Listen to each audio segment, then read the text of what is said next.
Hi, everybody. I wanted to do a video today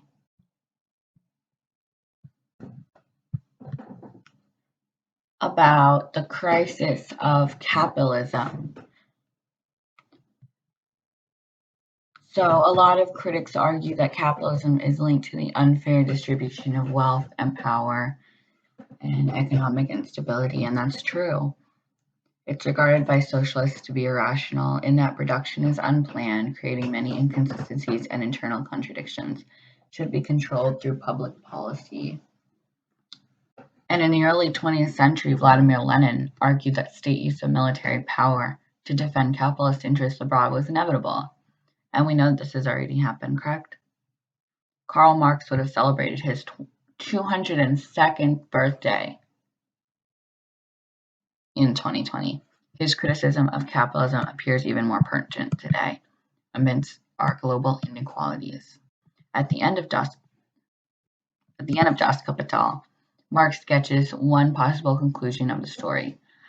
The concentration of capital widens the gap between wealth and poverty to the point of the unbearable, and it leads to socialist revolt and eventual reform. And I wanted to tell you more about what Marx actually thought about our crisis of the capitalist economic system.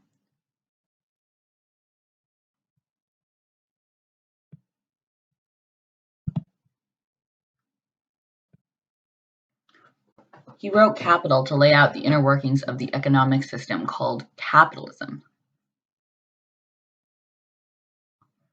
He wasn't the first to try this. Adam Smith and David Ricardo had already written extensively. Marx went deeper and tried to discover capitalism's fatal contradictions.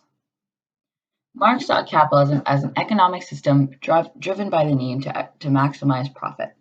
Two classes dominate: a capitalist class that privately owns society's means of production, and a working class that owns no means of production and must sell its labor power to the capitalist class to survive. Capitalists make profit by exploitation.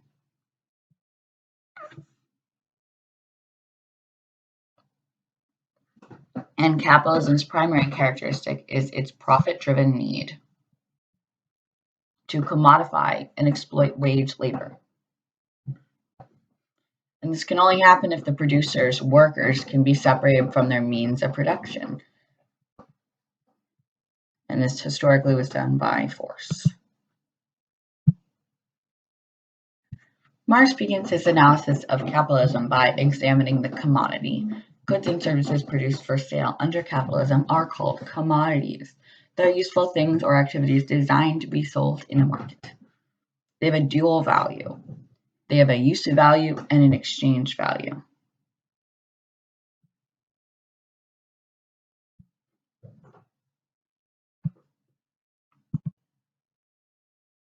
Money may or may not be capital.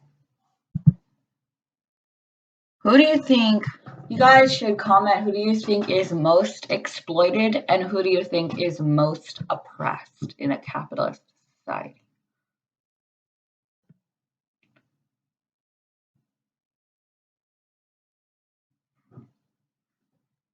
Exploitation is where profits come from.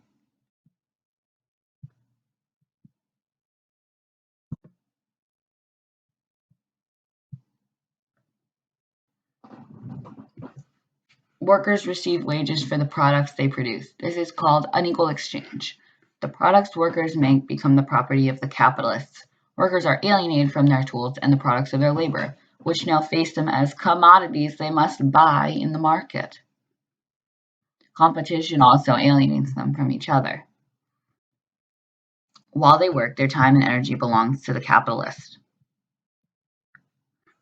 This transforms the self-directed, cooperative, creative, life-fulfilling process of useful activity into time spent under the boss's control, doing whatever makes them the most profit relative to what he pays his workforce. This is called alienation.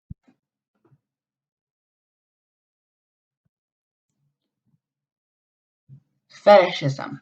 It's the attribution of religious or mystical qualities to inanimate objects, crucifixes, worry or prayer beads, statues, talismans, etc. Marx thought Marx felt capitalism was afflicted with commodity fetishism.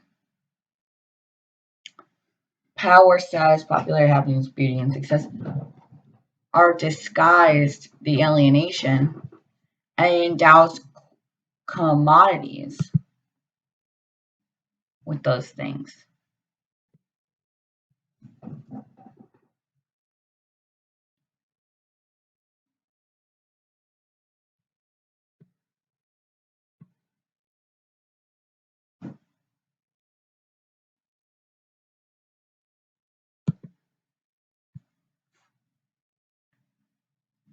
And a lot of people like fossil fuels and coal.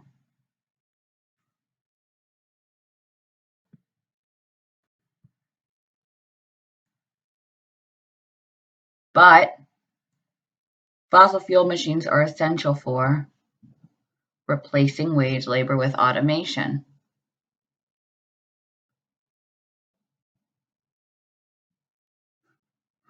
What's free labor? Wage labor is well suited to rapidly changing high energy production because it's disposable and mobile, cheap to reproduce.